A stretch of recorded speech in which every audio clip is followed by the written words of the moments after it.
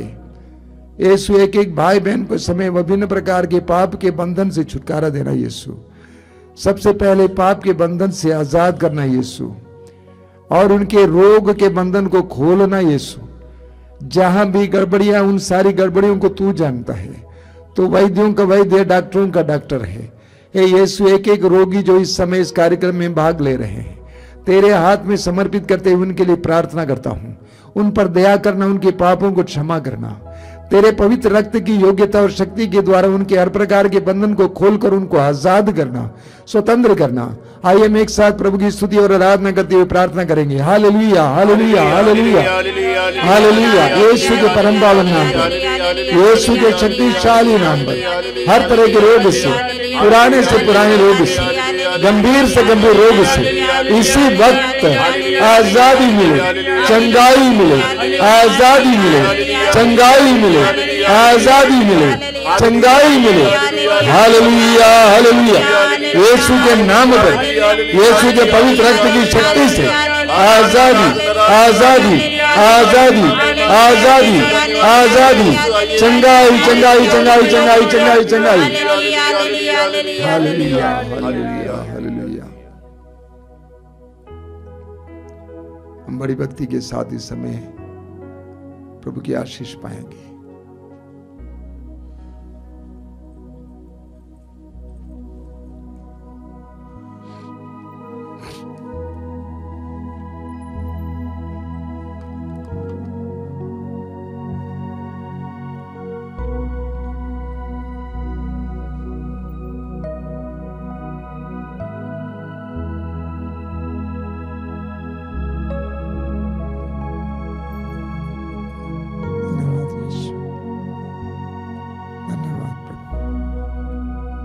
Bless your children, Lord. आशीर्वाद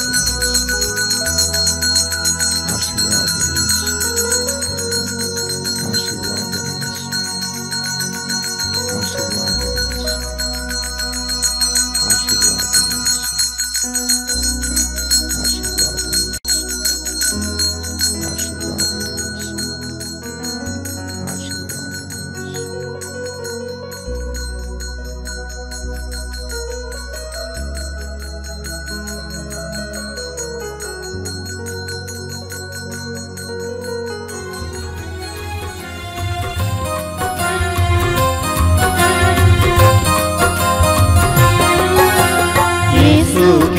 बदन से बहे जो लहू की धारा, उसमें धुले हमारे पापों के दाग सारे।